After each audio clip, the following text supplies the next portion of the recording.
You can't find it, search it. So. Yeah, you know what? That's Yeah, also one I'm thing. not I that have a very family much member storage who will room. always say, send me Yeah. that, and I'll be like driving down the road, I'm like, What he was. is me looking it up and sending it to you more convenient than you do? But it's, send me the exact, okay, all right. So you just choose to be price and not self-employed. Yeah. There he is. Yeah. Good morning. Morning. Oh, you spot me again. Where am I? No, No. you're here. Oh, Yeah. I didn't see the chairs. And I was like, I probably have moved it or something. Unless you, I mean, so. Oh, no, this is the, this is perfect. Part of rushing in the last minute. I'm like, oh, I was like, cheers. Look at cheers. Yeah. Sorry. I didn't know the morning. You still have to see this.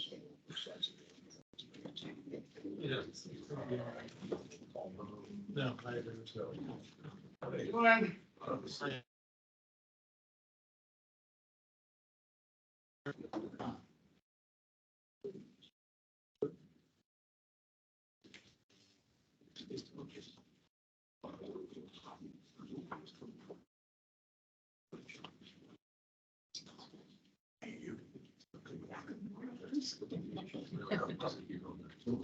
I'm still trying to get it all written out. Trust them. How many more?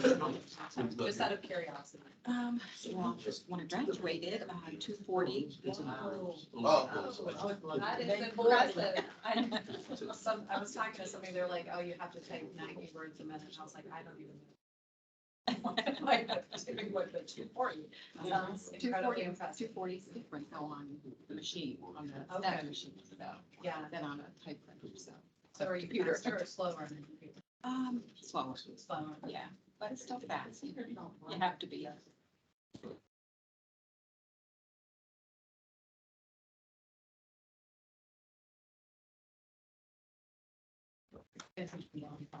Good try. Are you ready, Madam?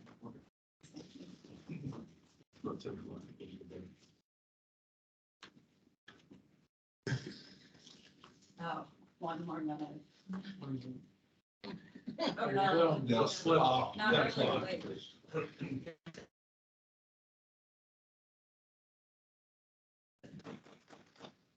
Now call this meeting of the Ohio Elections Commission to order.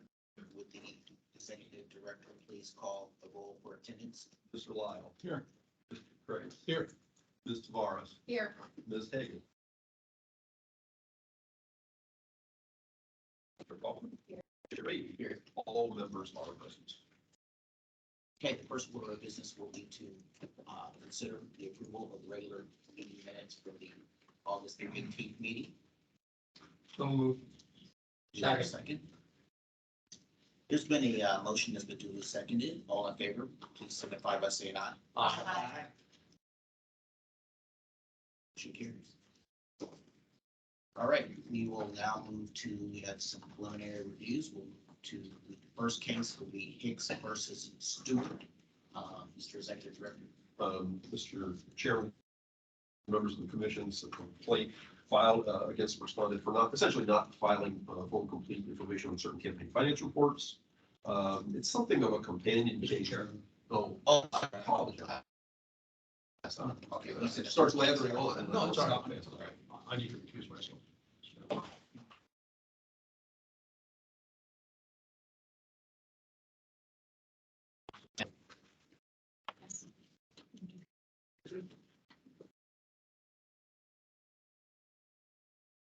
Wait till that substitute comes running in. I mean, like the tennis ball guy. Yeah. Like a hand dog, you know, go. I'm sorry, Chair.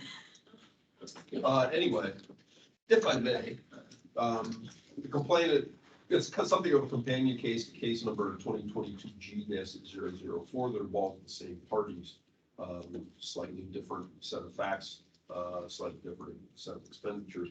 The respondent has submitted a motion to dismiss or in the alternative, a motion for more definitive statements or consolidate. I circulated all those materials to you in advance of the meeting. My recommendation is to set the matter for hearing and consolidate it with case number 2022 G-004. Mr. Hicks is present this morning if the commission would like to hear from him further. before taking the matter under public consideration. Mr. Hicks, would you like to be heard, given what you've heard about the recommendation? Yes. Heard today. You need to be sworn and then you can take a statement.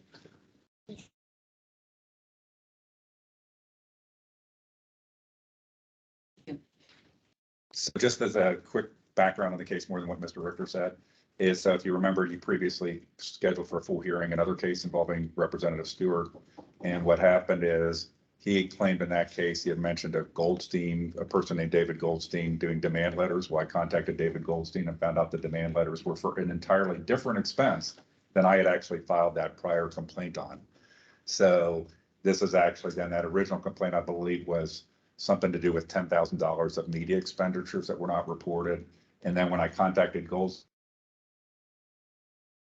it was actually $13,000 in print and mailing expenditures, and that they're two totally unrelated things. So it's just bizarre happenstance. But I actually 100% agree with the recommendation to have a full hearing and just consolidate them. And just from my experience, I've been challenged before on if I didn't identify all of the things that would come up in something beforehand, I could be challenged on them. So once I became aware that these were two entirely different expenditures. And then the last comment I will make is that Mr. Stewart in his motion to dismiss that I don't think is appropriate at a preliminary hearing. I don't know the preliminary review, but he refers to evidence, and I guess I personally served him. And I provided that to the director, so I don't know if that got them, but there's a 17-minute call of which about the first 6 or 7 minutes is specifically talking about Brian Stewart's expenses and the attempts to collect those expenses. So this is two different things, and then together it would be something like a $24,000 combined case. That's all I would say. Mr. Hicks? Seeing none, anyone else here to speak on this case? Seeing none.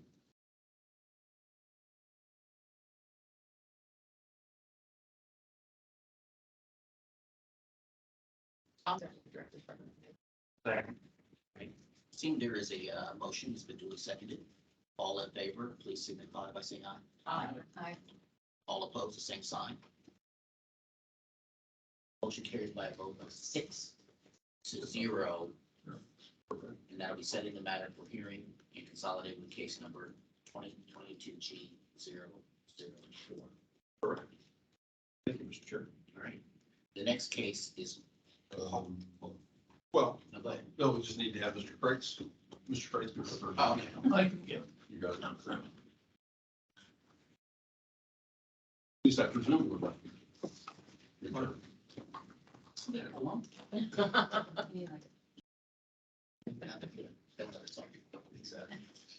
Hanging on here.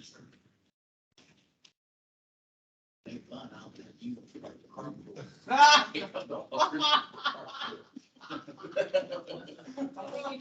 Do I get mileage? Yeah. First get expenses.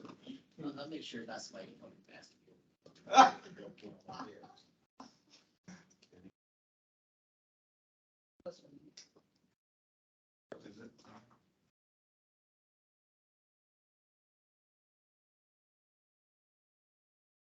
Yes, sir.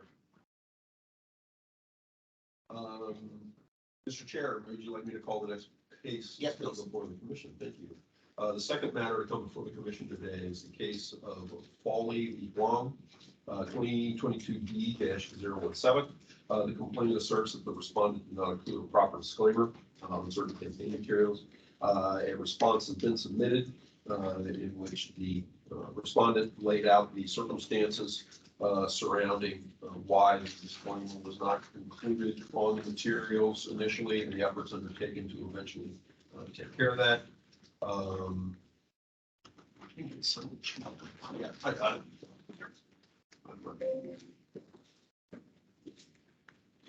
That's okay. No one is here that I can see for the complainant, Mr. Wong. The respondent is here. My recommendation is to find violation and impose a fine of $50. The commission can certainly hear further from Mr. Hall, who would need to be sworn. If the commission would like to hear even further. I'm sorry, I didn't hear what you said about the fine and. My recommendation to the commission is to find violation and impose a fine of $50. That's my. That's, okay. So, but if, if you would like to have an opportunity to No, address the no, I commission mean- further, we could have you sworn, you can make an additional statement to the No. commission. That's totally okay with me if everyone else is. I'm sorry, I do have a question. What was what race was this, It was violation? in a primary campaign for the state State Senate, correct? District 17, yeah. Mr. Chair. Ask a question, executive director. Bill, first time violation. Your thoughts on why not to consider good cause? Well, it went out without a disclaimer on it. And just after having read the explanation, and what went into it, to me, it just didn't seem like it went far enough in order to try and solve the situation. But again, maybe if the commission heard further from Mr. Long, that might clarify things further if the commission wants to ask any questions. So that's kind of where I was coming from. I can answer any questions you have, but I'm okay with what he said, or whatever else is probably okay too, so. Thank you.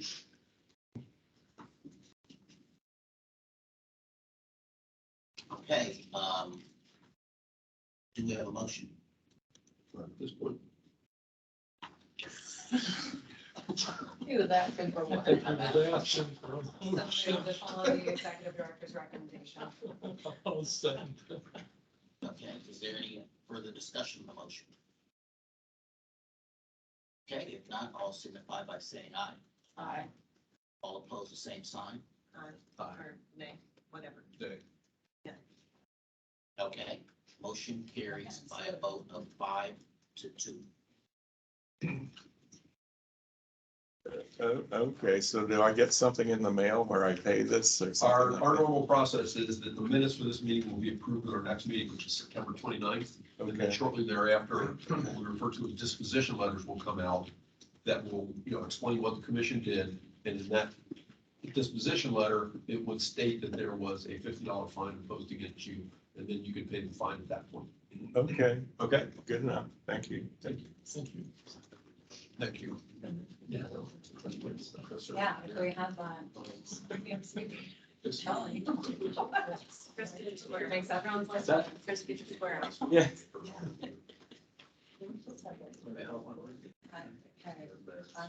Before I'm done. 50% discount for registered with the eight. Yeah. 50 times 25 is 5.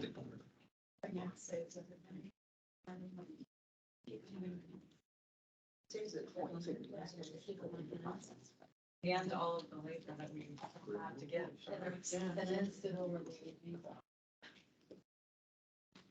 But then they'll cut our budget by the lack of postage, so we'll have less budget next time. You gotta be careful what you ask for. Just might get. Might get it. I don't think we're in a big fish to fry.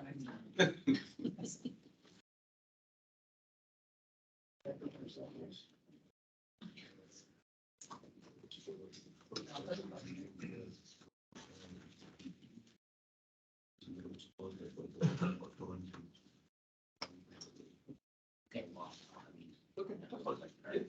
okay, we're gonna, because we have a citizen who has chosen to appear, Deb Batts, correct? Okay, we're gonna call her case out of order right now. Case number. Mr. Chair, members of the commission, item number 48, case number 2022-R-311, is a referral from the Summit County Board of Elections against the McLaughlin Judge Committee, Kelly McLaughlin candidate, Deb Matz treasurer. It was for a failure to file the 2020 post-primary election report, which was due on June 5th, 2020. The report was filed on August 17th, 2022. A response was submitted that I synopsized for everybody. Treasurer relied on the deputy to complete the reports, which was not done.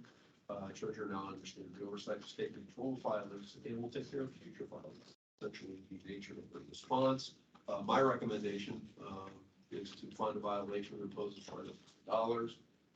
Primarily, at least more than anything else, due to the length of time between when the report was due and when the filing was made. And so obviously the treasurer, Ms. Matz, is here. She could be sworn. The commission would like to hear from her further. I'm happy to be sworn and answer any questions if anybody has any. Other than that, I am also fine with accepting Mr. Richter's recommendations.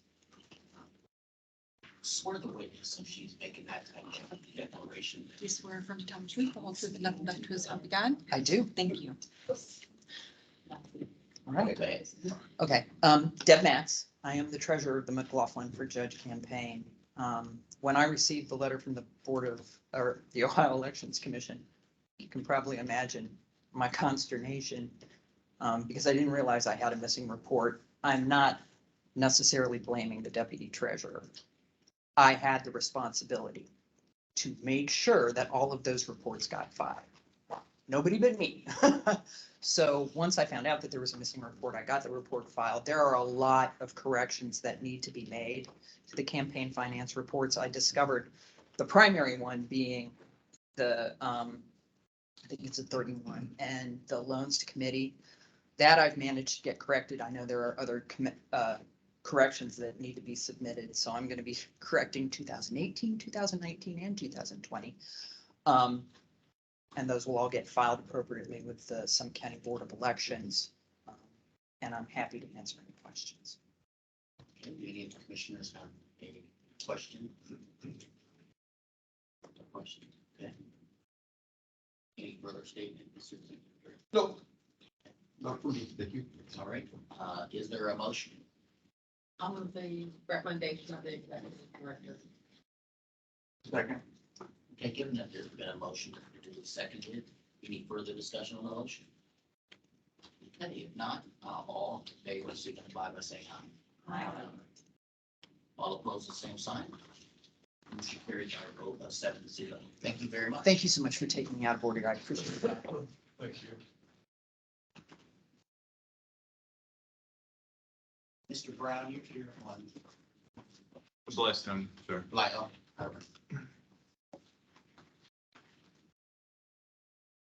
And the gentleman in the back?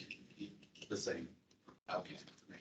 All right, so since you're both here, we will bring that case up now. And Mr. Executive Director. Chairman, members of the commission, this is a 2022 S-002.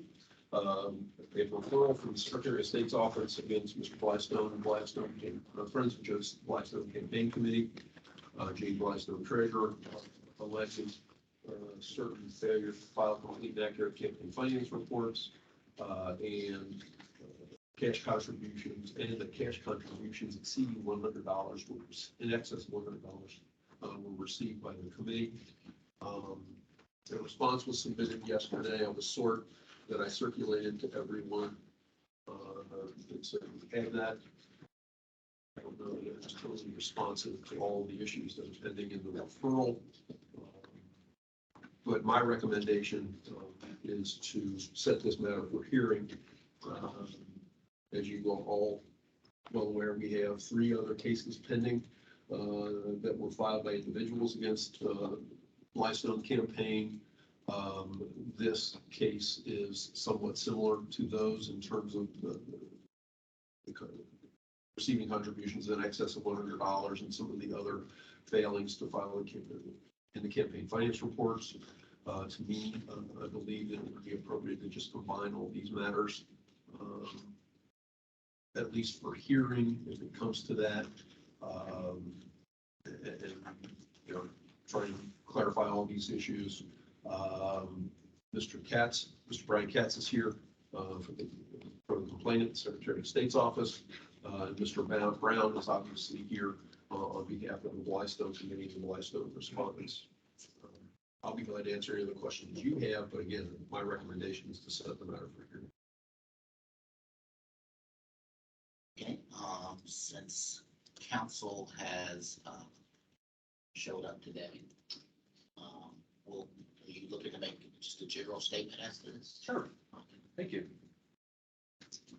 Good morning, commission members. I am Brian Katz, the Director of Campaign Finance and Campaign Finance Counsel for the Secretary of State's Office. I object to the appearance of Mr. Katz. Only the Attorney General can represent the state of Ohio or Secretary of State's office. He's a lawyer in-house and has no authority to speak on behalf of Secretary of State. So I can attest that the Attorney General's office disagrees with that statement and has advised our office that I am able to appear here and has chosen not to appear themselves. Thank you. Okay. Our complaint is a 13-part referral for continual, blatant, and knowing campaign finance violations. I say knowing because Mr. Blystone and his assistant, Deborah Abbott, were each in contact with our office multiple times in early 2021 with questions about Ohio's campaign finance laws. The committee's assigned examiner provided routine guidance on the basic requirements of collecting contributor information and reporting allowable expenditures. Mr. Blystone did not like being told that he was required to collect contributor information for each contribution the committee received, but was told the law is the law. As part of our routine examination process, our office sent the Friends of Joe Blystone Committee an audit letter on March 4th, 2022, covering the committee's 2021 semiannual and 2021 annual reports. The letter sought clarification or documentation on a variety of campaign finance reporting issues. On April 15th, the committee filed the most professional looking response I've seen. However, after review of the items addressed, they were not actually resolved. Documentation promised was largely still missing, and their subsequent reports do not show any of the required refunds being made. Further, the committee admitted to failing to track required contribution information and thus could not address many of the items from our examination letter. Accordingly, on July 29th, our office sent the committee a re-audit letter for the items that are potentially fixable and separately filed this complaint for the admitted violations of Ohio law. The affidavit submitted by the Blystone Committee for this hearing appears to be responsive to our re-audit letter, but does not address any of the items in today's referral. The first 12 parts of our referral are similar in that they stem from 3 repeat violations: failing to file statements containing all information as required by Revised Code Section 3517-10B4, failing to keep a strict account of all contributions received, failing to file a complete and accurate statement, in violation of Revised Code Section 3517-13A1. Specifically, the first 3 violations arise from the committee's misuse of the disclosure exemption, allowing contributions received at a social or fundraising event to be grouped together so long as no individual is giving more than $25 per person at the event. Our March 4th examination letter sought clarity on 55 reported contributions totaling $82,204. The committee's response admitted each entry represents anonymous contributions the committee received without collecting the required donor information and failing to provide any evidence best efforts were made to obtain, maintain, and submit the required donor information. Violations 4 through 6 arise from 39 additional contributions reported without the date of receipt and without documentation of the conditions of the donations. The missing report data was addressed in the March 4th examination letter, with the committee acknowledging a failure to track the date of contributions and thus an inability to report the required information. Violations 7 through 9 arise from 14 instances of the committee reporting a contribution as anonymous or simply not listing a contributor at all. The committee's response indicated that records relating to these contributions could not be found and thus proper reporting is not possible. Violations 10 through 12 arise from 153 contributions reported in the name of either a business, location, or event description instead of an individual or other allowable contributor. Again, the committee's response admitted no records were collected or maintained and thus are not possible to submit. Finally, the 13th violation arises from the committee's reporting of cash contributions received in excess of the $100 cash limitation. The committee reported 141 cash contributions in excess of $100, totaling $99,051. The committee's April 15th response acknowledged receipt of each of the cash contributions and admitted to a lack of documentation or knowledge as to the actual contributor of the 141 cash contributions, thus making the refund not possible. In total, these violations show a consistent and intentional disregard for campaign finance transparency, Accordingly, the Secretary of State's request, this commission find the violations egregious in nature and warranting referral to a county prosecutor for further investigation. Thank you for your time, and I'd be happy to answer any questions. Do the commissioners have any questions for Mr. Katz at this time? I have one. Oh, but Yes. You mentioned early in your statement that during, I believe it was an initial meeting, correct me if I'm wrong, but you said that Mr. Blystone did not like having to follow the loss requirements.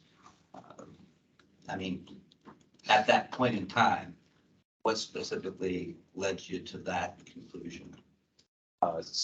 So Mr. Blystone and Deb Abbott both had kind of consistent communication with our office, specifically our examiner. And so this is just phone calls, back and forth questions. And so he was asking about and doesn't like the requirement that each dollar be. I'd like the witness to clarify whether he's testifying from personal knowledge or from something he heard third, secondhand.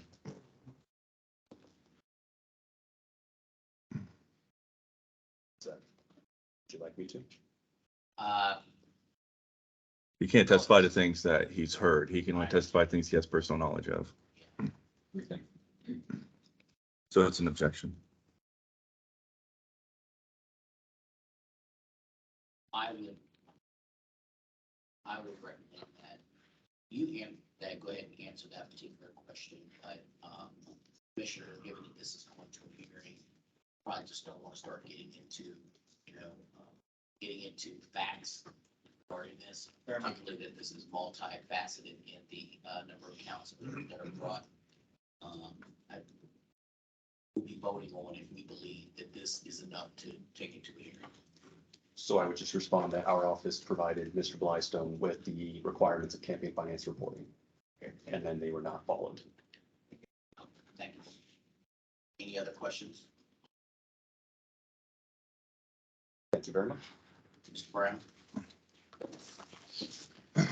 Thanks, Mr. Chairman. I guess I'm definitely a little confused because, so I'll just start from the beginning in the narrative form here from our standpoint. I have a referral that was sent to me from Secretary of State. It's dated July 29th. And it has 18 points on it. None of the points these Mr. Katz just discussed. None of them the missing contributions. I actually, let me restate that because I'm just now hearing what you said. So the catch stuff was not in what I have as the referral from July 29th. And I didn't even get this referral until mid-August. And that's messed up our dates and timelines here a little bit because it wasn't sent to me.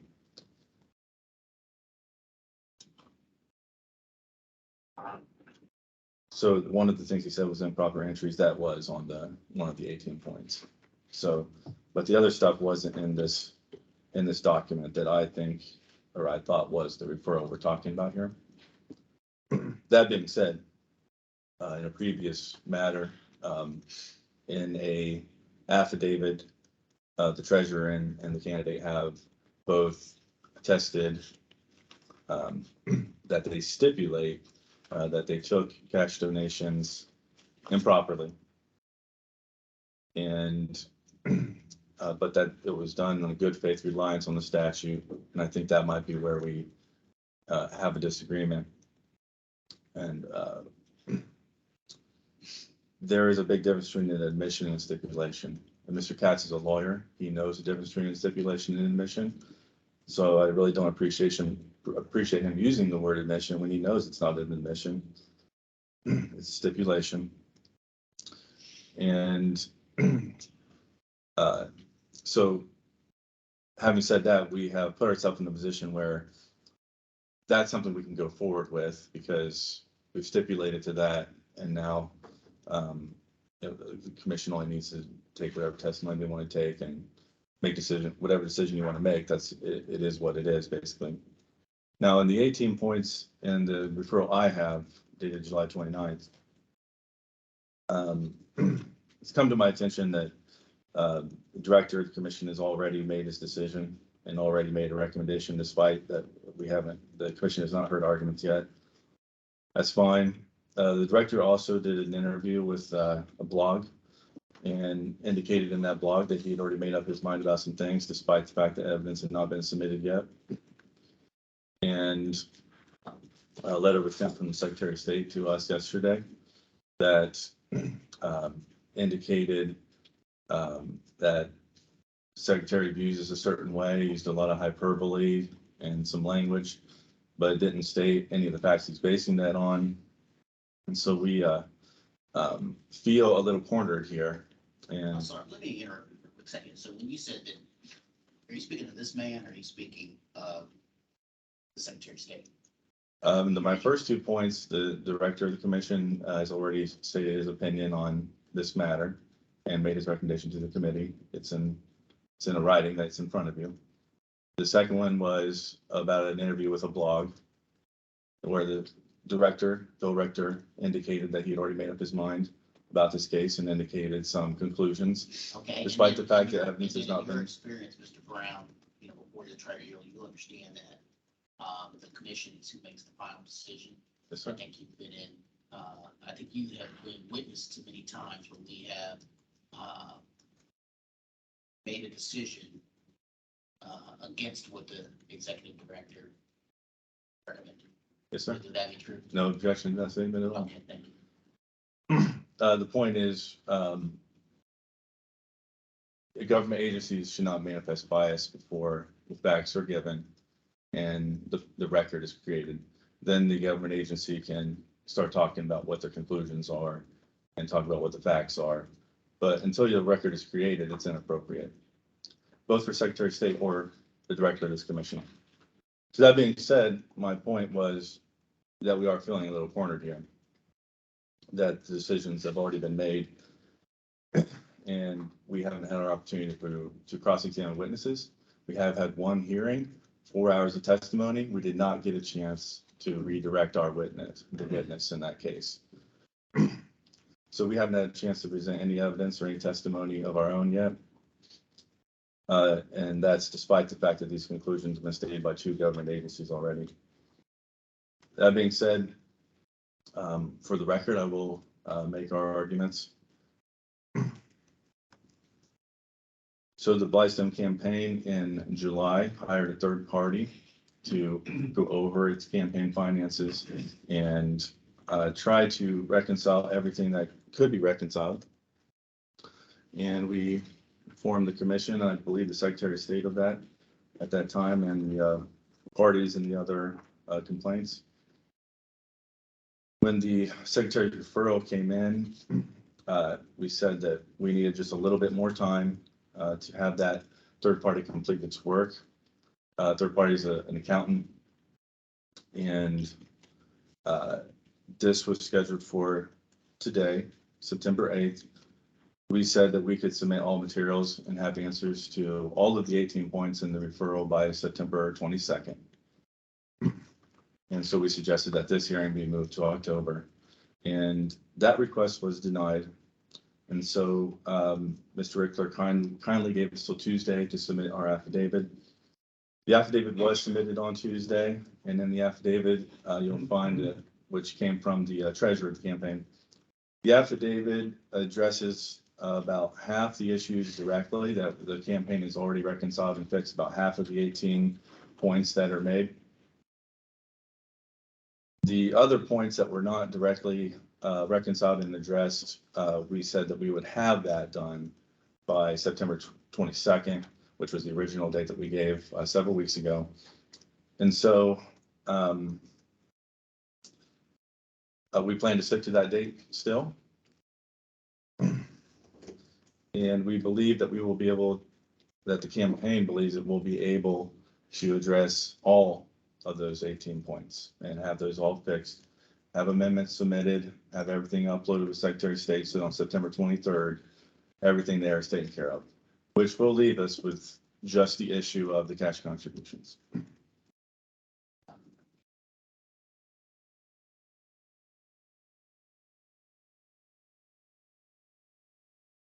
And I take that to mean that you feel as though you will be able to have some type of agreement with the opposing party to have the issues narrowed for the hearing. I'll do my best to have agreement with the opposing party, but I mean, I know it takes two to agree, but. I can only promise you that on September 22nd, we will do what we've said we would do since midsummer, which is to correct all the items that have been identified, with the exception of the cash contribution issue, which we can't do. And just because I know that there's a lot of press and internet, out there on the cash contribution issue, if you read the statute, it's very confusing. And it's true, if you read through the whole statute, you see that we did it wrong. But will provide testimony to this commission that they were acting in good faith and they made mistakes. Now they've admitted those mistakes. And I think that, they'll accept their punishment. But the comments that something's been done purposeful, or that there's just a lot of this rhetoric and hyperbole, very inappropriate. There's no evidence that's been submitted to this committee yet. I can't give you evidence. Mr. Katz can't give you evidence. You have to have witnesses who undergo cross-examination, right? So we just don't think these conclusions ought to be made, especially by a government agency, until the record is developed. And then we can start talking about what the conclusions of the record are. So I do think that we're premature today to consider this, because I believe if we had delayed it a month, we could have narrowed the issues. But hopefully we'll make things as easy as we can, for the commission by narrowing those issues by September 22nd. I'm sorry, when you say premature, you mean premature to set a hearing? Well, the standard of that you have, I believe, is probable cause. And so probable cause, when you're in the middle of the process of making your amendments, I think is premature. And I think that we're only asking for 3 more weeks, actually not even that, 2 more weeks, to get to a point where we can narrow it down, so that, because right now you'd be finding probable cause on things that are still being addressed and still being amended. And Why wouldn't we be finding probable cause on the items that you, the cash 5 contribution. minutes ago, that you acknowledged? Yeah, this commission's already found probable cause on that, so, but it's not, I might be wrong, because I just don't know exactly what Brian was referring to, but that's not in the referral that I have from July 29th, but that's fine. The commission has already found probable cause on that. So we had no problem, we had no objection to a probable cause on that. It's just the items that we can amend, that we would say, let's wait until we get the amendments done, and then let's go forward with that. And go ahead, Brian. May I attempt to clarify the confusion? Yeah, go ahead, Brian. So, thank you. On July 29th, our office sent the Blystone Committee 2 separate documents. It appears the committee has only provided their attorney with one of those 2 documents. The document that he's referring to is a re-audit letter. So when our office first examines committee reports, we send the committees an examination letter of, here are the items that we have found of potential alleged violations of Ohio law. We received the committee's response to that, and accordingly, we did 2 separate things. First is we wrote a re-audit letter for items that the committee can still fix, and that we hope they still fix. And that is the letter I believe that he's referring to and provided an affidavit about, and we are confident the committee can fix those issues.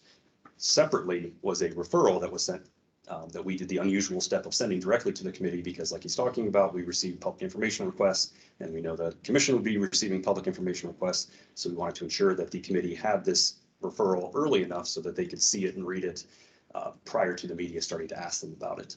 And it does not appear that that has potentially not been sent to council. Those are the items that the committee cannot fix. There is no way to go back and to create records when you never collected the records to start with. You're talking about cash contributions. You can't recreate those records at this point in time. If you didn't collect donor information, you can't go back. There is apparently some video of some events, but that would be quite an impressive display. So for those reasons, we would request that the hearing go forward on our allegations as we've made them. Okay, I think that clarified it for me. There's a letter I don't have and wasn't given. I just now took another look at the July 29th letter, and it does indicate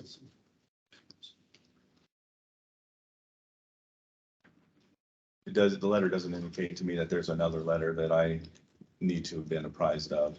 Like, it doesn't refer to another letter. So, I think all we did ask for was a short delay. So since I'm not apprised of the other letter, I guess I would ask for another short delay, and we can do this preliminary hearing again, and that way I can speak to the letter that I don't have. And that's all I have to say. Thank you. Thank you, Mr. Executive Director.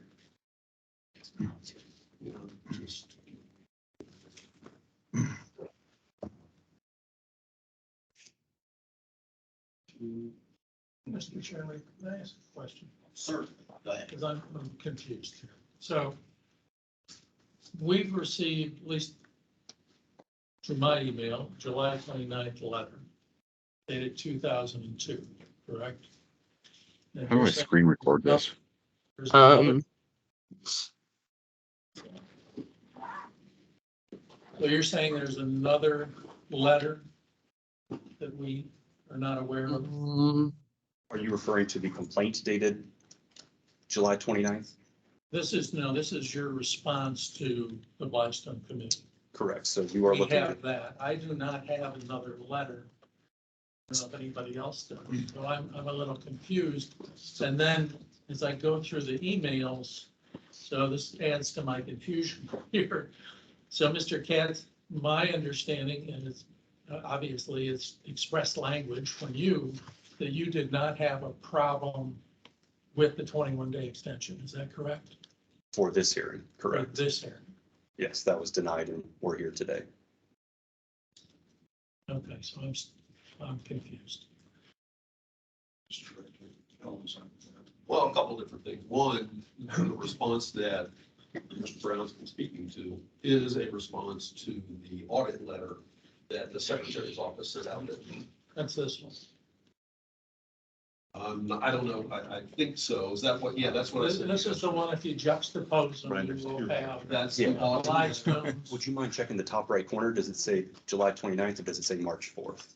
No, it says July 29th. Right, that's the audit letter that the Secretary sent out. Right, but you have to That's not, juxtapose. technically, that's not before us. No, sir, that is not in front of you today. This is not in front of us. No, right. That's why. I'm That confused. is, Okay. that is a letter that the Secretary's office sent to the Blackstone campaign to try No, I'm confused. to get additional information, to clarify some outstanding items that they recognized. At Okay. the same time they sent that, they submitted a referral, 2022 S002 to us. And we have that on record. That's what's before us today. But we don't have that. The committee members don't have that letter. That's not a letter, that's a referral. Just a referral. You All right, have so the outline of it in the ICWs that I sent to you. I I see. can't recall whether I This one. sent that to you correct. Right, which essentially lays out the basic elements of it. Okay. All right. With all due respect to Mr. Brown, I emailed that to all council that were involved in the various matters on August 5th after we received it from the Secretary's office. And so the referral is in, you may not realize it, but it was emailed to you. You do have that referral. Now, your client may not have sent it to you, but at the same time that I mailed out the notices to your client, I think we also sent one to you as well. Okay. The referral form, has been circulated. Okay. Now, You said before that that's not, the March 4th letter is not before the commission today. Only the June 29th letter is before the commission today. Is that correct? I, You said it was. you mean the July 29th? Can I just ask, what is before the commission right now? The referral Thank you. that we received from the Secretary's office that I think goes back to the March letter. That's what's before the Okay. commission. today. I prepared for only the June 29th letter. You mean July 29th? Yes. And July that 29th. was, that's a response that should go to the Secretary as it relates to clarifying those issues, but it's not responsive to the referral that the Secretary's office received to us. It's on a referral form that lays out the basic elements of the complaint or referral that the Secretary Right. filed against Mr. Blackstone. You understand my confusion because this. Yeah, I can understand. Okay, all right. I can understand some of that. So we're only dealing with the ICW. Currently dealing with the ICW. To not go to July 29th. Correct. I'm with you.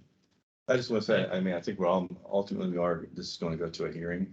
So, but I just think we should follow the proper procedures here and make sure everything's in front of everybody. Everybody knows what we're talking about. I can prepare for everything. And so I think it makes sense to reschedule this just so we can create the proper record for the court or whatever this goes to in the future. But that's just, I think we should follow the rules. This is my opinion. So.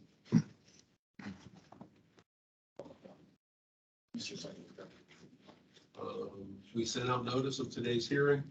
Client received notice of today's, not hearing, I'm sorry, our preliminary review. The preliminary review is properly before the commission. Between getting the referral and essentially not getting a response that was responsive to that, and considering the other outstanding matters that we have pending before us that have raised some of these same issues, I believe it's just appropriate for the commission not to take the issue or not to take the complaint up on its merits, but to set the matter for a more full and complete hearing at a later time, at which point we can clarify all these issues, we can have evidence on it, and eventually make a fully informed decision at the hearing. Mr. Executive Director, what time period do you look to? I'm thinking the December timeframe in that period of time, that would give the Blystone campaign more time to do some more work as they refer to. It would give presumably all council an opportunity to discuss potential resolution of the matter, considering as we've heard today, and as both Mr. Katz and Mr. Brown have presented to the commission, there are some elements that apparently can't be totally resolved because they just don't have information. You can't go back and get information. And so they can't necessarily, well, maybe they can create it somehow. So that could be presented to the commission at the time we have a full hearing.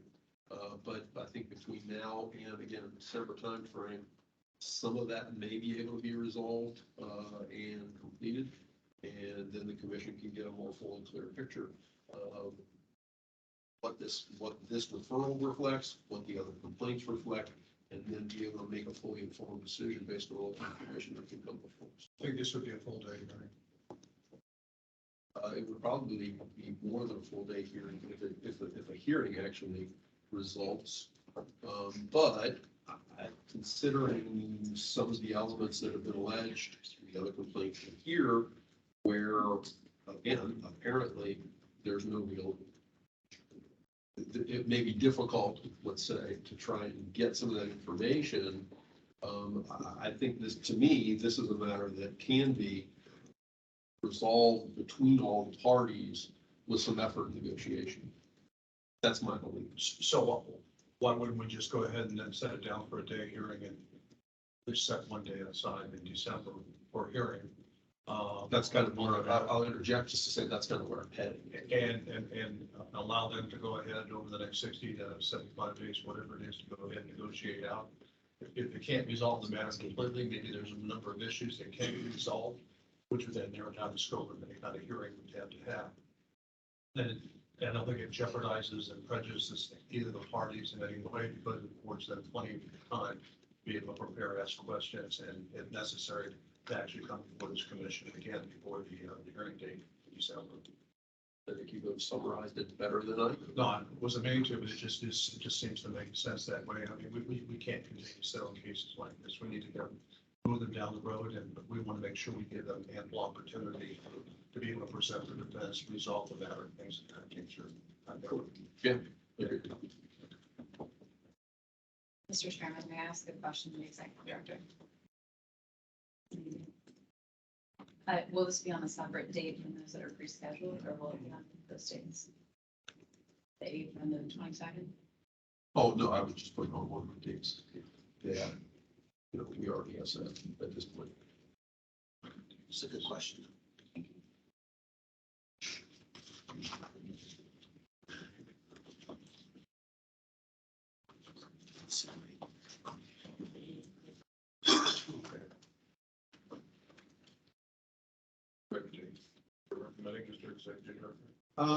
I obviously didn't include that in here, but and I didn't know about that. I thought I heard something about the 8th and the 22nd or dates that are. Yeah, I mean, I didn't, if you were to ask me to actually set a date, I'd probably say, let's set it for December.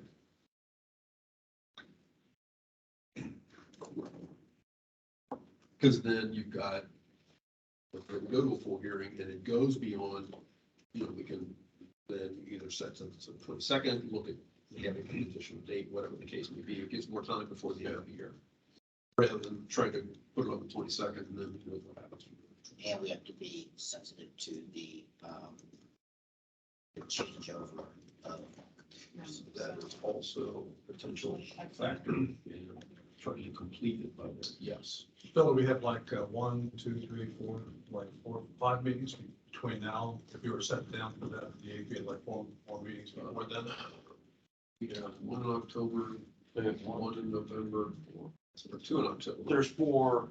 And then 4 and then now. The reason I asked that question is to make sure that there's an adequate opportunity for them to come back before us on a preliminary basis if necessary, or would have a final hearing. Yes. Thank you, sir. Okay. All right. Is there a motion? This matter to set it for a hearing. I move that we assign this matter for hearing on December 8th. Second. Okay. Given there's been a motion that's been duly seconded, any further discussion on the motion? If not, all in favor signify by saying aye. Aye. All opposed, the same sign. Motion carries by a vote of 7-0. Thank you for the Before you go on, and the parties are aware of interacting with the executive director and start getting things ready and straight. Yes, sir. Stuff necessary. Yes, sir. I would ask on the record, no more ex parte communications. That's been a problem in past cases. You can talk to one party, you can talk to both of us. That would be my request. Is that directed to the commission members? And if so, Anybody what's that's in the room. for it, Counselor, There's been ex parte communications in some of the other cases, with the board members? not with the director. You're not making any allegations against the commission members, so who have the ultimate say on the decision in this case? No, sir. Okay. Excuse me, Mr. Chair. Thank you very much. Thank you.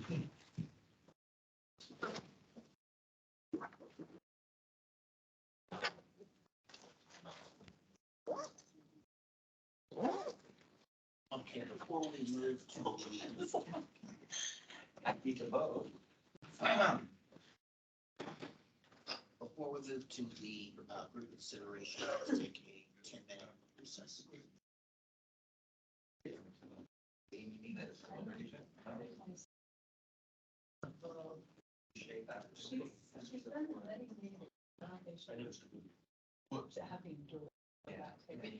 These are real long. Oh. You'd be like, yeah, that's something that's. You're right.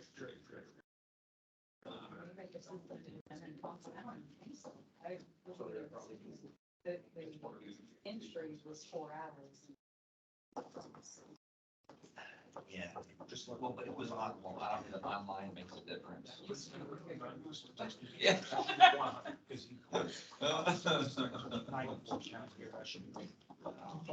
You have an extra Christmas, so it's like Christmas on steroids, so to speak. Yeah. So it's probably so weekday, so that's fine for the personnel. Just here. I always like to do that. I've missed her birthday. This is 100. Thank you. You did. Oh, really? Like What the major? first one. What major? I like this one, the science. Okay, so mine was marketing. Oh, nice. Yes, he does. He has a job. So he, That should be one. and, I don't know what I'm saying or not. but it's like, when I get you go back, it's like, and he- Oh, 800? his Yes, wife- so 21-1-0-0. Okay. I'll let it slide. but- You got the referral from- I think I'm just a copy. Point zero. Point zero. So I'm very disappointed. I'm making a job. He did great, so hopefully your son or daughter can do a job and everything. As long as it becomes or something like that. I don't know how long it's been that way. I mean, I assume it's 3 or 4 meetings. Yeah. I didn't catch that one. No wonder there's June, July. Okay. Anyway, so that's what, well, the next, you know, the next thing you know. I was thinking about not saying something, I see how long it would be, but we'll be getting to like 23. I love my aunt. The thing is like, why? It's not be crazy. I don't know if it's just. It's not like I keep wanting to go look at it. Elections. So, Because he, I'm gonna send a copy of it. thanks for asking. Thank you. I certainly should send you. Got out there.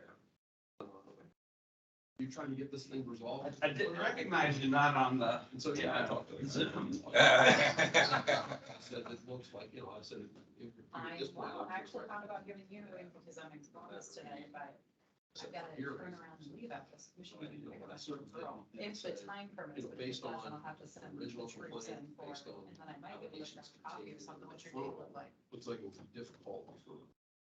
Blackstone to use.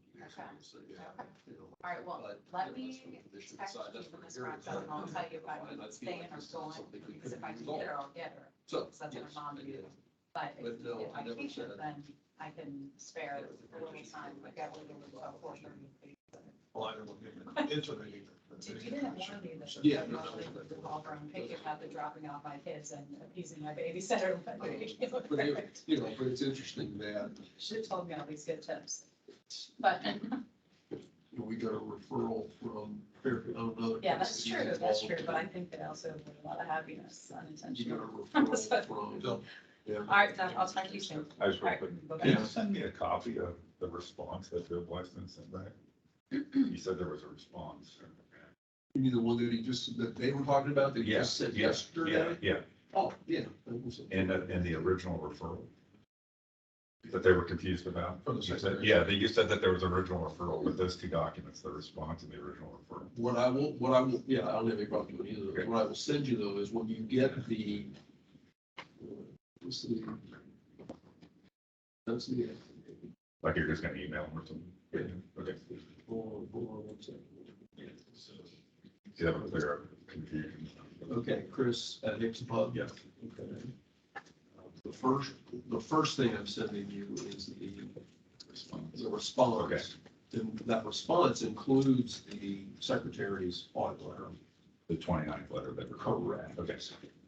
But then the referral, the confusion was that the response to that letter and the referral, some other thing.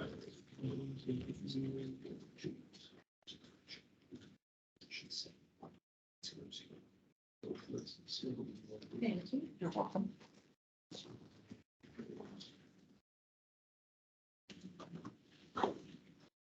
Oh,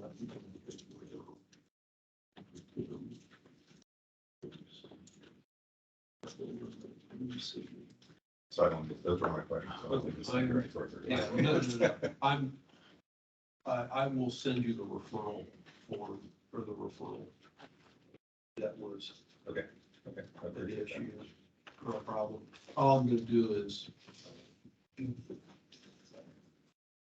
All I'm gonna do is forward the email that I sent to council at that time. And that includes the referral. Okay. And for both of you guys, these things I keep telling you that there's a bunch of cases where there's motions and stuff, like the team submitted a motion 6 months ago. They're never scheduled, nothing ever happens, but here's that list. And like this, the hearing on Brian Stewart, we just had, I never got notice. Oh, I just noticed it by checking the agenda. uh-huh. So I would appreciate if these can get somehow cleaned up and these things get heard. And there's a lot of discovery issues. These things, uneven document discovery, where people are refusing those things. So I've made you aware back in August. Okay, after repeatedly trying to get him to do something. So otherwise I would not have communicated with you. Right. But I copied him also, but it's not on a particular case. But there's a whole set of cases there. And that's the status, isn't what's open, and what's not happening with ECO. But the Gene Schmidt one to me is particularly egregious because it's more than a year ago now that it was referred for a hearing. And nothing has happened. They refuse discovery. No, he's nothing that we had to do with, you know what I mean? Like, right. Thank you. Thank you.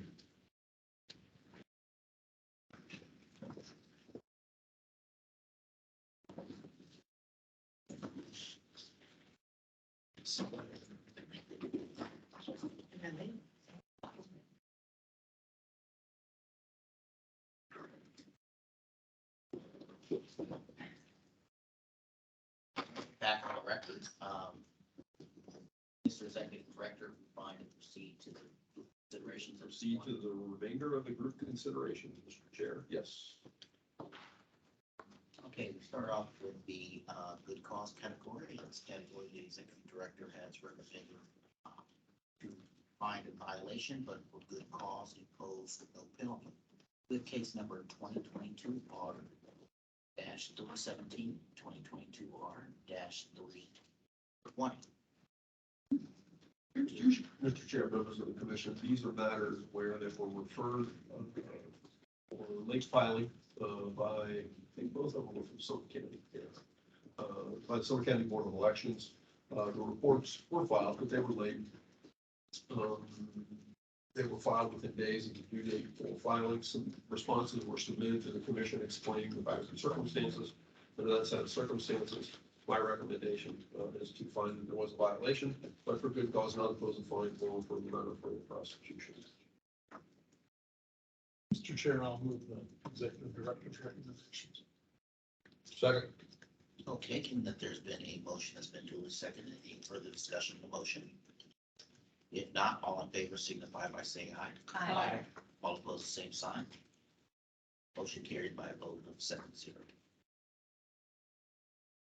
Next category of cases is in the $50 fine category. We have case number 2022 R-268, 2022 R-273, 2022 R, 2022 R-304, 2022 R-310, and 2022 R-313. Mr. Richard. Mr. Chair, members of the commission, these are all matters where the referral was made either for a late filing or failure to file. But by the time we're dealing with it now, reports were filed, responses were submitted to the commission.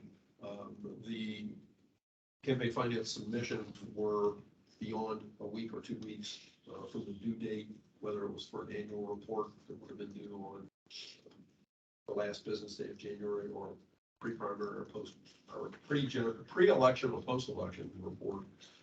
And so considering the reports are filed and responses were given, which I've outlined and circulated to all of you, my recommendation on these matters is to find a violation and impose a fine of $50. I'll be glad to answer any of the questions that the commission members may have.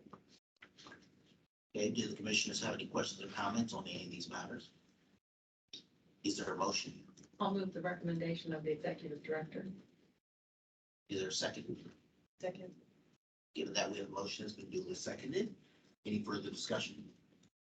Seeing none, all in favor signify by saying aye. Aye. All opposed, same sign. Motion carries by a vote of 7-0. All right, the next case, executive director has recommended to consolidate case number 2022 R-100, which was a correction, and find a violation and impose a fine of $50. That would be a case number 2022 R-267. Mr. Ricker. Mr. Chair, members of the commission, we obviously have two matters outstanding, which is consolidation. The first case was continued probably about 3 meetings ago. I think upon the request of the respondent, in the intervening period, this referral came before us as well, 2022 R-267. I got notice from the Board of Elections on Tuesday that Ms. Taylor has submitted all reports and terminated the committee. And so just in order to get rid of both matters, and they feel like she's in compliance, my recommendation is to consolidate the two outstanding matters, find a violation, and impose a fine of $50. Okay, do the commissioners have any questions or comments on any of the matters? Is there a motion? I move we accept the recommendation of the executive director. Second. Okay, given there's been a motion, it's been duly seconded. Any further discussion on the motion? Seeing none, all in favor signify by saying aye. Aye. All opposed, the same sign. Motion carried by a vote of 7-0. The next category is in the $100 fine category.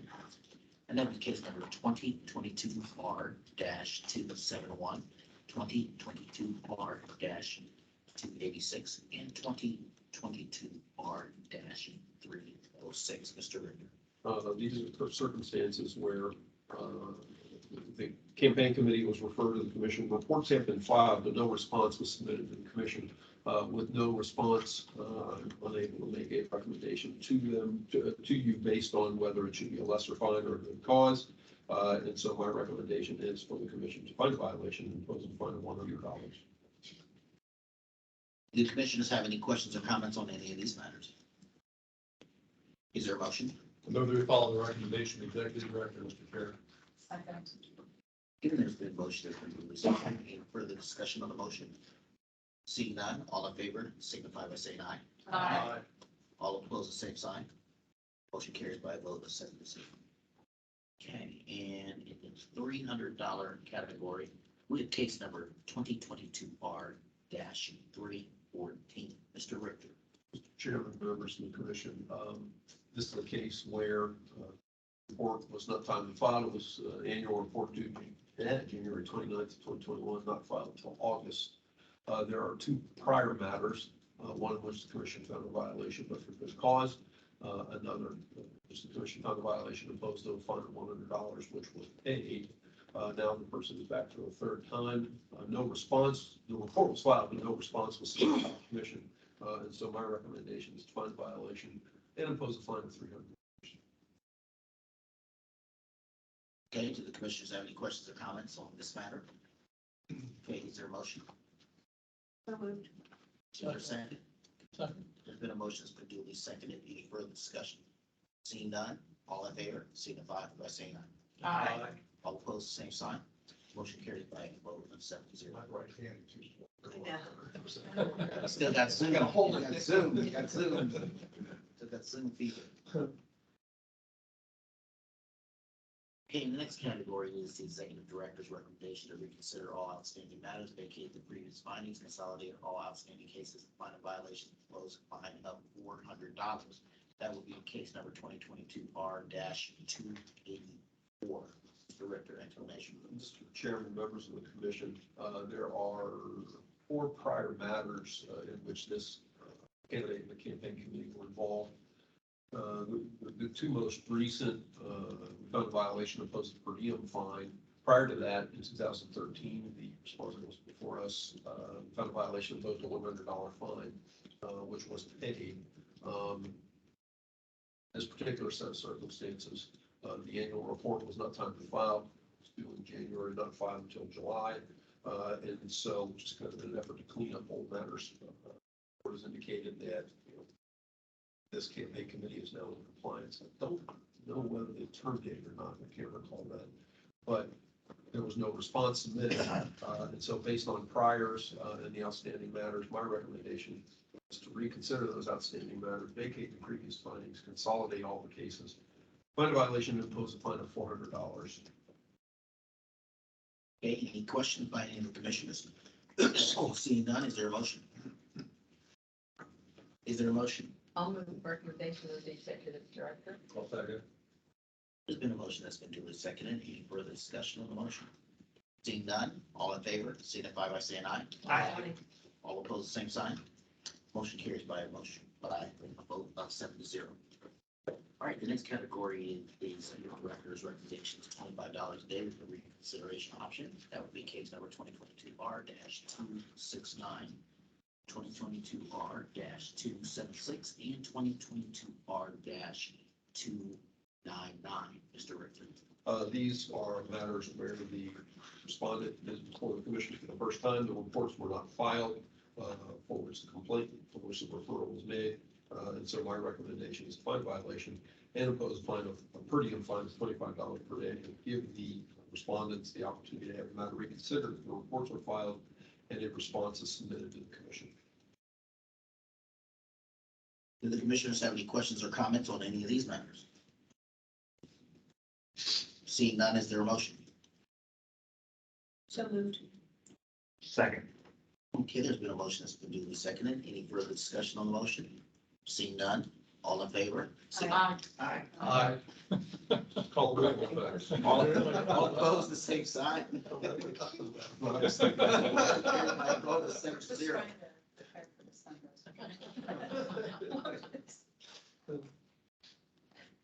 Okay, the next category of cases is, the executive director's recommendation is consolidate with case number 2022R-094.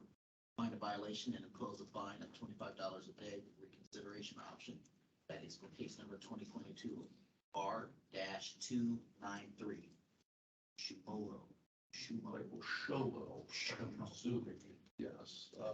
It's a case where there was one prior, that was, decided, or was before the commission earlier, and was, we continued it. Got service on the candidate at this point. The reports have not yet been filed, and so I'm recommending that we consolidate the two outstanding matters, fine violation, and impose a per diem fine of $25 per day on the consolidated matters, but you responded the opportunity to have the matter reconsidered if the reports are filed and a response is submitted to the commission. Commissioners have any comments or questions here? Seeing none, is there a motion? So moved. Is there a second? Second. There's been a motion that's been duly seconded. Any further discussion on the motion? If not, all in favor signify by saying aye. Aye. Thanks for waiting this time. All opposed, same sign. Motion carries by a vote of 7-0. Could you please include that in the minutes? Thank you. Yeah. Thanks. All right, the next category of cases, the executive director's recommendation is for a 25-day reconsideration option with a payment of $250. That would be case number 2022R-280, 2022R-294, and case number 2022R-303. Mr. Ritter. These are matters where the reports are still outstanding and have not been filed. There's at least one prior matter in which the commission previously found a violation and imposed a per diem fine. They're back again. The reports are still not yet filed, as I've already said. And so I'm recommending the commission fund violation. There's a per diem fine of $25 per day, but give the respondents the opportunity to have a matter reconsidered. Reports are filed and a payment of $250 is received. Commissioners have any questions or comments on any of these three matters? Seeing none, is there a motion? So moved. Is there a second? Second. Any further discussion on the motion? Seeing none, all signify by saying aye. Aye. All opposed, same sign. Motion carries by a vote of 7-0. The next category is for the executive director's recommendation of $25 a day fine with a reconsideration option and a payment of $300. That is in case number 2022R-316. This was a referral from the Suffolk County Board for two different filings, the 2020 annual and the 2021 semi-annual report. One was filed, not that late, but to this point, the semi-annual report has not yet been submitted. There are prior cases, we decided one in January where we imposed a $150 fine. That fine has not been paid. And so my recommendation here reflects that with the recommendation that we find consolidated out. No, I'm sorry, where we find a violation impose a per diem fine of $25 per day, give the respondent the opportunity to have the matter reconsidered by filing a report and having a payment of $300. That essentially would be inclusive of the $150 outstanding. Okay, do the commissioners have any questions or comments on this matter? Seeing none, is there a motion? So moved. Is there a second? Second. Any further discussion on the motion? Seeing none, all in favor, please signify by saying aye. Aye. Aye. All opposed, the same sign. Motion carries by a vote of 7-0. This is so much fun. Start having bingo, just jump the gun. We'll be first, we'll be first. All right, the next category of cases, the executive director has recommended a $5,500 plus $25 a day with reconsideration option. That is in case number 2022 R-297, case 2022 2R-300. Mr. Richter? Yeah, Mr. Chair, members of the commission, these are, both cases involve essentially repeat offenders where the last recommendation that I made was fine violation and imposed $25 a day fine, giving the respondent the opportunity to have a matter reconsidered with payment. They're back again for at least the third time. And so that $5,500 reflects $25 a day from the date the report was due, January 2022 until today, but then also including an additional $25 per day on into the future, but giving the respondents the opportunity to have the matter reconsidered. Okay, do the commissioners have any questions or comments on these matters? Is there a motion? Move we follow the recommendation of the executive director, Mr. Chair. Second. Any further discussion on the motion?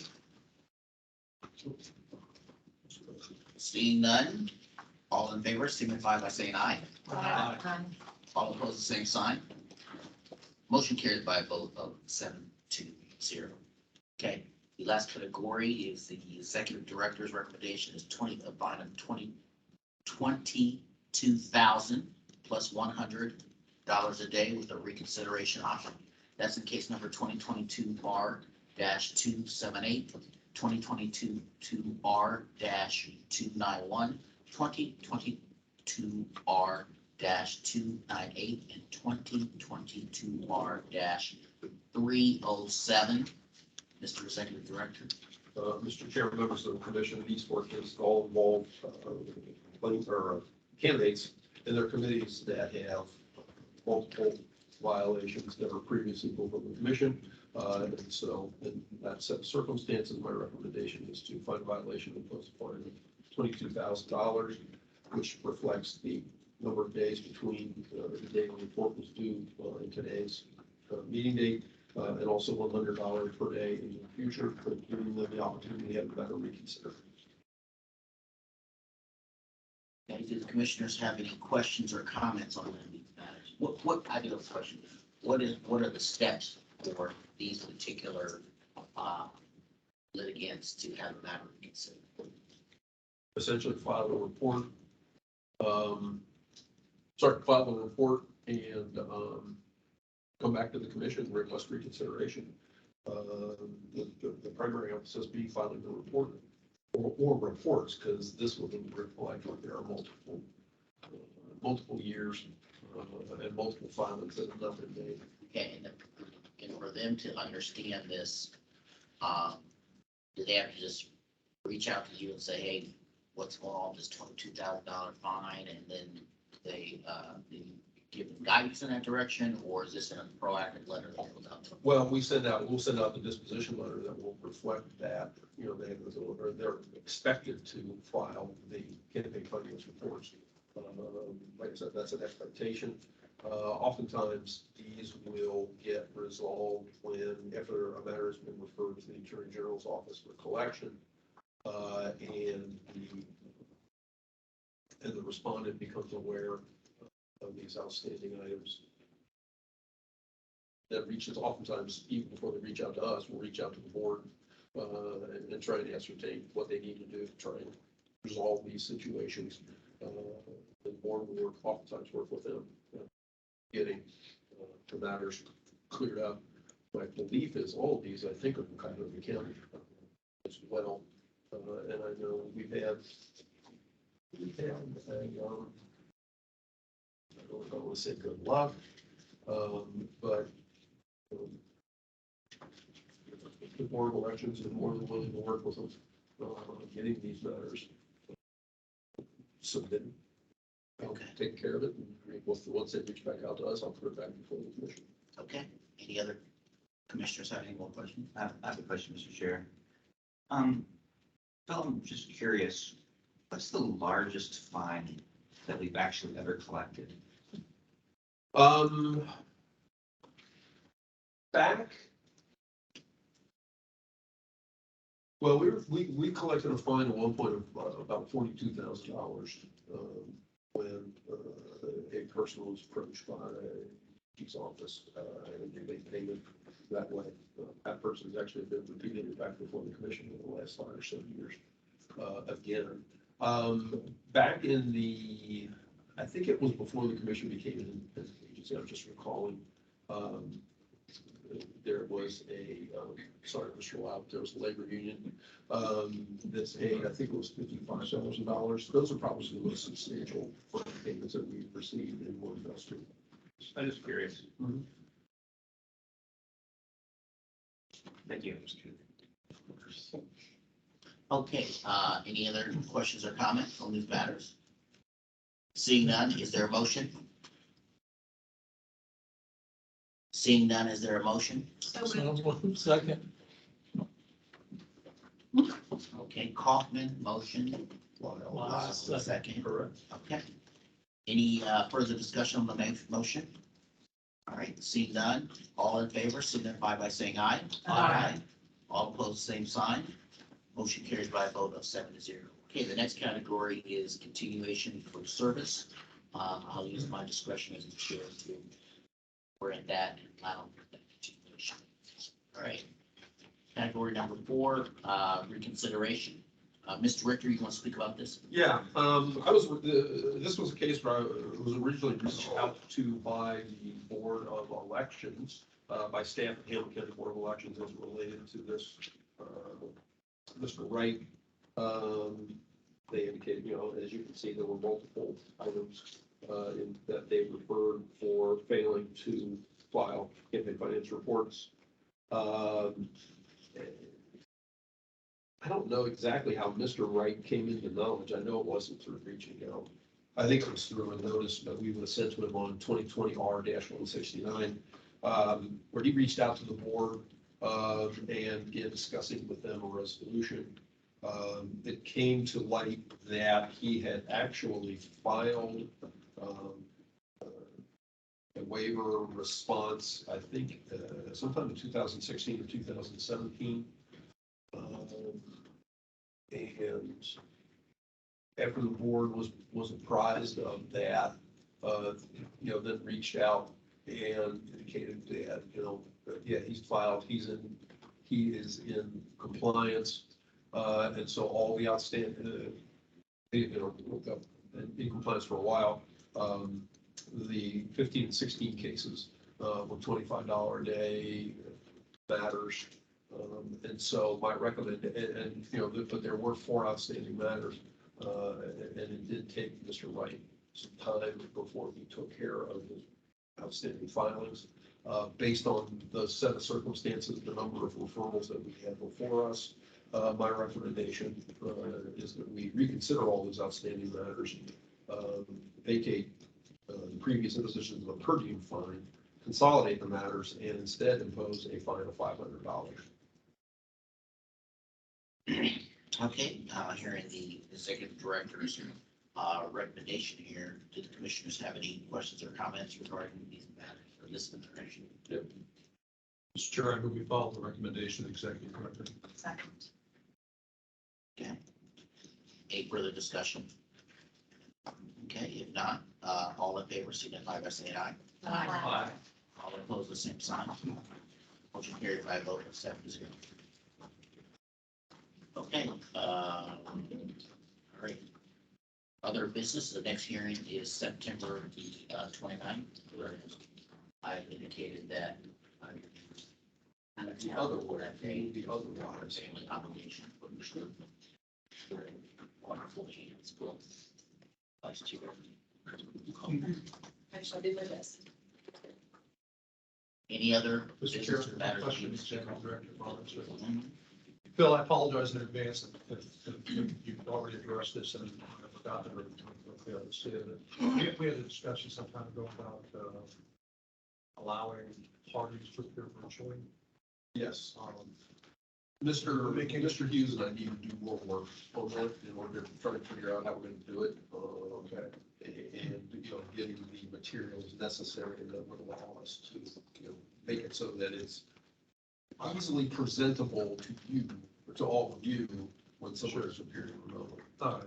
Yeah, and I understand the press of business, please, but I think that's something that, I think we learned from the pandemic that we have much more participation from our citizens here in the state of Ohio when they're allowed to participate virtually. And even though we, as members of the board under the Ohio Public Meetings Law, have to appear personally, they do not. And I think we need to be moving as quickly as we can under those circumstances to make sure that we make these hearings available to everybody, not just the parties, but also any citizens or members of the media, et cetera, that want to participate. So I appreciate that you're on top of it. Well, I mean, we do, through Mr. Hughes' efforts, we certainly have it so that people can observe its participation. That's right. We need to do more work on. Mr. Chairman, as a follow-up to that question, I have another question. We talked about actions with the controlling board so that we can finish up this year, even, so to speak. And and then the actions of Mr. Hughes in order to make our citizenry a part of these proceedings in an interactive way. It's going to take some more equipment, which is costs that haven't been budgeted. Right. So do we have any updates? I spoke to the chair of the controlling board and discussed the circumstances of, that you and I had discussed about approaching it that way. And what we, I don't know if I want to say we agreed to, because it wasn't necessarily agreement, it was just a discussion, is that we would be doing, I would be reaching out and putting materials into them for either a late November or sometime in December approval for the controlling board. That's the time frame we kind of agreed on. Yeah, and I want to know, I don't know, I didn't really receive the email back, but do you recall receiving an email from you, and I believe I said you Hughes, about an RFP that they Yes. had from some other agencies Yes. requesting the equipment? Yes. I don't know what type of equipment it was or the details, that I didn't have time to read all of that, but Right. it looks like it's something, and, what I'm also wondering is, considering that this isn't the type of commission as the others are, not like there's a hearing every day, maybe a couple of different commissions could share the equipment, and it could be, shared and moved around. Yeah, of course. Some of our nonprofits are doing that. We approached it as a way to save each other money. If you don't use something all the time, let's just buy it and it's shared equipment. Right. I'll reach out. I have no problem doing that. Sometimes people get a little bit parochial. I know the people. I would imagine. Mr. Hughes, So one of the other, thank you. One of the other things to consider that is an option is anything over a certain dollar figure needs to be stated as an asset to the commission or to whoever purchases it.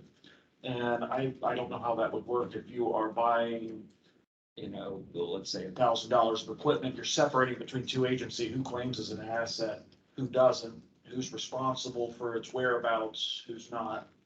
So that might be a little bit tricky, but I have not looked into it.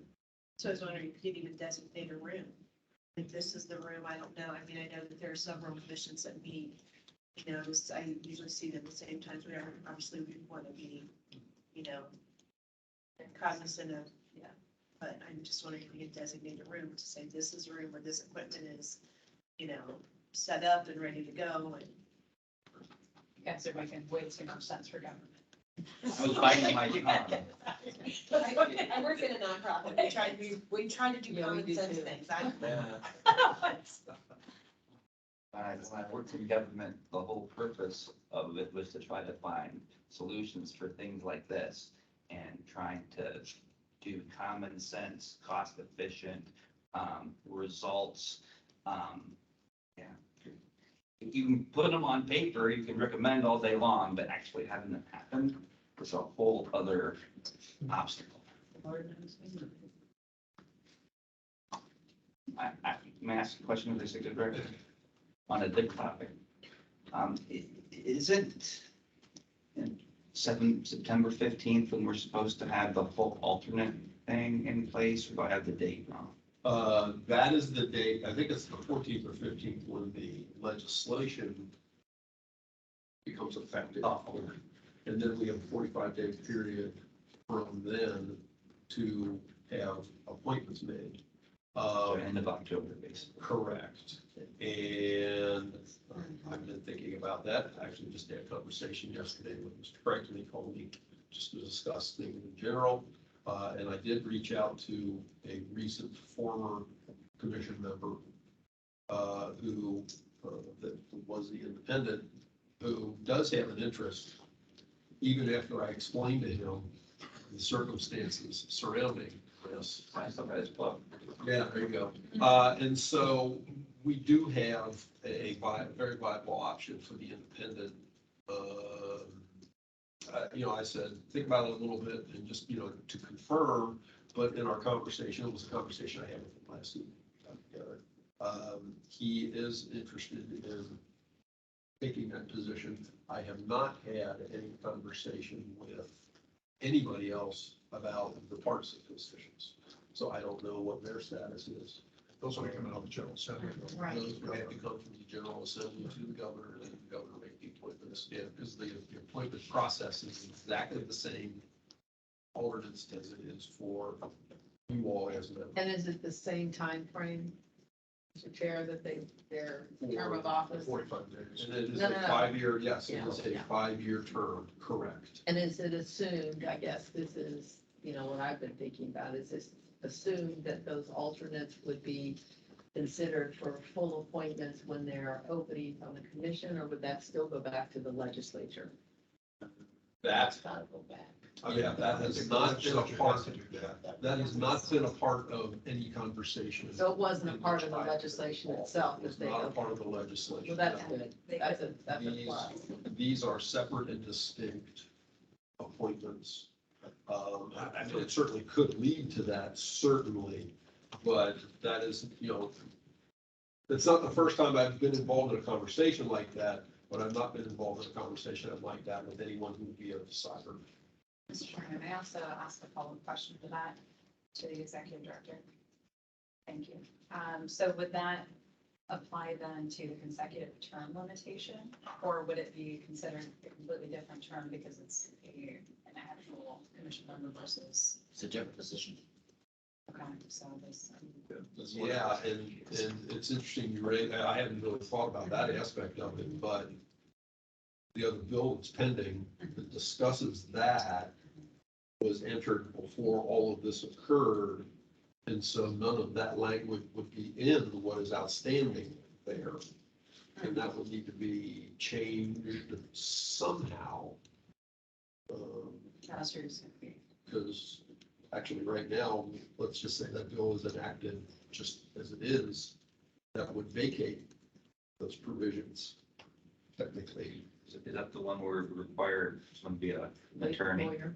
That would, and that's an aspect of it as well, yes. And then are some of us grandfathered in who are not? Yeah, I mean, yes, because you have been appointed, you are in the position, so, but, that would be interesting. It would be interesting though, then, so a previously qualified and having served with precedence member could not then come back later if they weren't an attorney in the future. If even sitting out a term. That is. Right. That's the language of statute reads. That is That's the highly way reflective the of other all of statute reads right now, correct. And Mr. Kreitz and I have both expressed to the appropriate parties our belief as it relates to that particular provision, but it is what it is. With all due respect to all attorneys, I've been accused of doing one myself without any qualifications. So, for example, Mr. Norman, if he were appointed the independent alternate, would, and I guess we put the partisan plated as well, would they come and every time in case I just happen to just, I refuse, and then they get paid all day, or? Better. I don't think that's anticipated. No. And I'm certainly not anticipating doing that. But it's not out of the realm of possibility. Honestly. It'll fill the room. Well, no, I'm just going 3 seats. But You do have, We have only one for each part, it's not one for every member. No, generally, people know going into a hearing that they're gonna have to recuse themselves. Sure. We've only had a handful, Right. 4.5 years I've been on here, where it was in the middle of testimony or the middle of an argument that someone realized, I may have a conflict, and then had to recuse themselves. So, But someone could get stuck in traffic, they gotta get in a wreck on the way there's here. all sorts of contingencies we're gonna have to plan for. You're not looking at your material till late on Wednesday night? I mean, You know, somebody, someone gets sick in the middle of the hearing. No, you no. just have to- I got my homework. No, but I I'm saying, I'm it's just a good curious how far it Right. goes. I mean, there isn't, the best I can say is It'd be a problem. the statute really doesn't go into any detail as it relates to it, just saying that, if someone needs to recuse, that person will need to be committed. Because we've discussed before, what if you, Ms. Tavares, and Mr. Lau both had to recuse, or you and Mr. Beatty had to, they got used only one, Right. yeah. one alternate, or what if, one of you and the alternate both had similar reasons? There isn't any real explanation, and so I think, we're in a situation where I've been thinking about that, where we express that efforts were undertaken to, comply to the statutes, and that it couldn't be done, and then, we'll go forward with, go forward with a quorum of members present who have an ability to decide the case. I think that's the only approach that we have. Thanks. It's just, they're created, they're out there, presumably they will be appointed, but that is the extent of what the statute did. It really didn't explain anything in any more detail as it relates to how the implementation of it. That's up to us. Truly, if, there's no language to talk about implementation, it's gonna be our policies and rules. Yeah, we'll get through it, that's realistic. Any other questions or comments before there's a motion to adjourn? Is there a motion? Mr. Hicks is raising his hand. Can I address something to the commission? I'd rather do it as a group than individually try to talk to you about it, not related to a specific case. We're laying the agenda what is this regarding? I'll take less than 2 minutes. Okay, Okay, is that okay? okay. So, and I already shared this with you guys, but I'm going to give everybody a copy. I have 6 cases here. There's a lot of them that have never had a reply affidavit filed, have never had, hadn't had a preliminary hearing. One of them got addressed. There's one that's been held over for a hearing over a year ago now, that there's discovery issues on, where there's a 6-month-old motion to compel discovery, and nothing ever happens with them. And rather than, I just sitting there, I was thinking, rather than tell Mr. Richter, Mr. Beatty, I'd rather tell you all at one time. I think there's some procedural issues with these, and I don't know why nothing happens and things go unresponded to. So I will provide each of you a copy of these specific cases. I even made notation on here, the Brian Stewart one that we just had. I never got notice of it. I only got, Mr. Richter gave me back the notice I had not received. I only found out about it because I happened to look at the agenda and I found out that that was on your agenda today. But there's just these cases, and particularly, I just want to hammer on the Gene Schmidt one over a year ago. It was held over for a hearing. There's a 6-month-old motion to compel discovery, a document discovery, and nothing has happened. And I keep asking about these things, and I don't mean, well, I'm a pretty hard-headed guy. Those of you that know me, it's wrong. This is wrong, that these things don't get processed forward. So I appreciate it, given the chance to talk all at one time, so I won't be accused of any ex parte communications. You said you had provided those copies? Yeah, there's a note that I sent. I'll just hand them, you guys can handle them. So there's a note that I had sent on the front of that. There's a note that I had sent to Mr. Richter and Mr. Beatty after not getting any responses to prior notes to Mr. Richter. And then the back thing is relatively updated of the status of those 6 cases. All right, thank you very much. Thank you, Commissioner, for allowing me to speak. Is there a motion to adjourn? I'm moving to adjourn. Second. Sorry. No. All in favor, signify by saying aye. Aye. All opposed? Motion carries 7-0. Meeting is adjourned. Hold on, right? Yep. We're out before news. Oh, you're welcome. Oh, I'm sorry. I But know. not that very fast. Oh, Lord. Wish you lots of big moves over there. Thank you. You'll sleep well in a few days. See you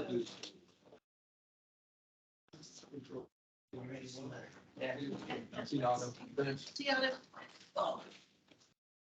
Guess we'll see you in 2 months. 2 months. Oh, yeah. Hey, that makes sense. Alright. Good seeing everyone. Thanks, Safe Bill. travels home. Thank you, Chris. Oh, absolutely. And to our wonderful corporate. She is delightful. She has a smile on her face, regardless of what we say or what we do. She has. I know, she really is. She's awesome. Maybe she's laughing at. Thank you. Should be. That's No, okay. she's laughing with us, or near us. They're all. Yeah. Okay. Oh, Kurt says hello. Oh, give Kurt my best. And we still have to do dinner. Yes, absolutely.